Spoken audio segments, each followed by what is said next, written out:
Hello everyone, this is Michelle, and for today we will create something sweet to brighten up your day. It looks so social, so mamahalin, but para-paraan lang. This recipe is so affordable. If you wanna know my secret, please keep on watching.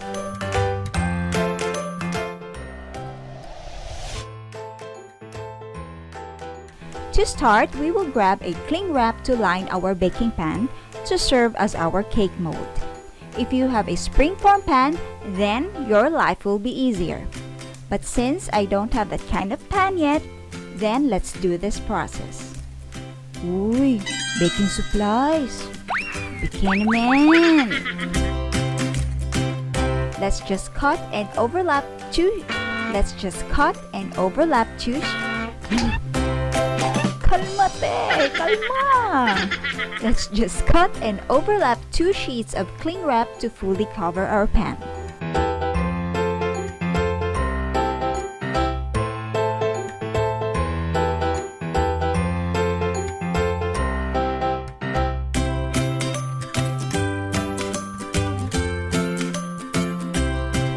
And our molder is ready.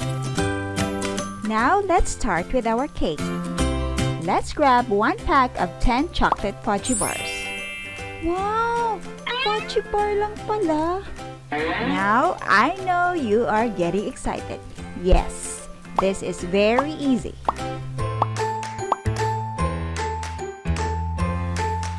We will just crumble all the bars with our clean hands.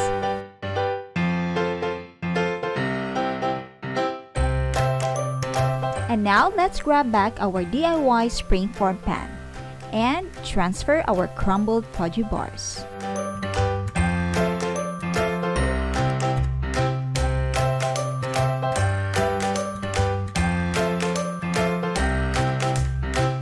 You may use your hands or grab a spoon or a measuring cup to pack the cake.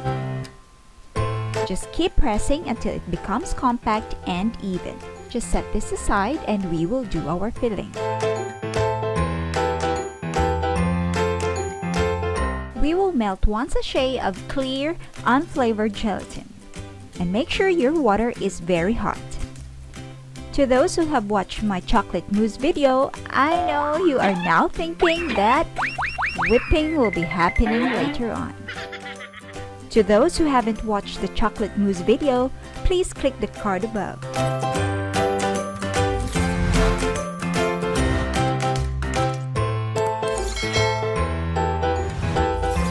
Once the gelatin has completely melted, just set it aside and let it cool down. In a bowl, add your chilled cream and condensed milk. And yes, you are the smartest and I am so proud of you. We will do whipping. Just whip it until it has doubled. Then we add in our cooled melted gelatin and vanilla essence for extra flavor. Let's just whip it until everything is completely combined.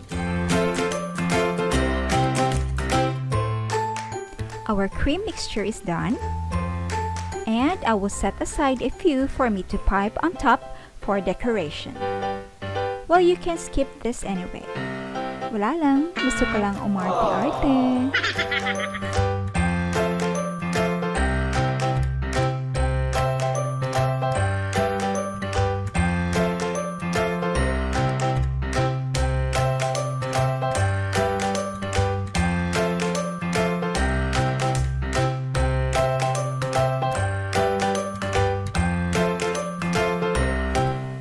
In our cream mixture, let's fold in chunks of cookies.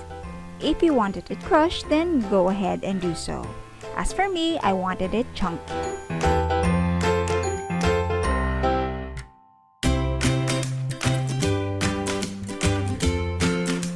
Let's pour our cookies and cream mixture over our prepared cake. And now I will pipe a simple swirl.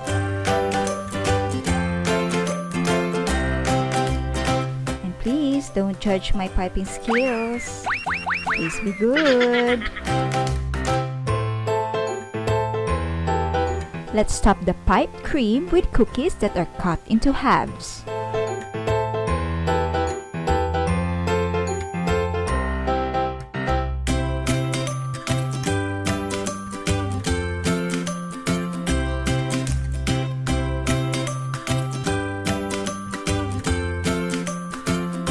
Let's sprinkle some crushed cookies to cover the imperfections. O, diba? Parang makeup lang. Let's chill this before serving.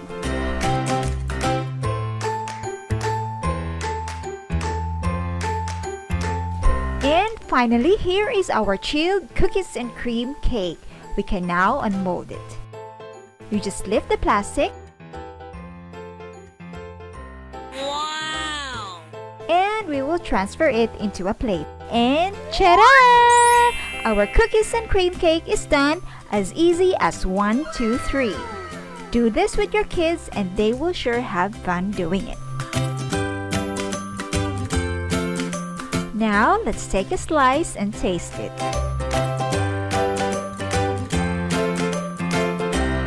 Hala! Kalami! To all my friends who don't understand Cebuano, kalami means ang sarap, and in English, very delicious. Hope you get to try this and comment down below and let me know your feedback. Bye for now, and I'll enjoy my cake. See you on my next video.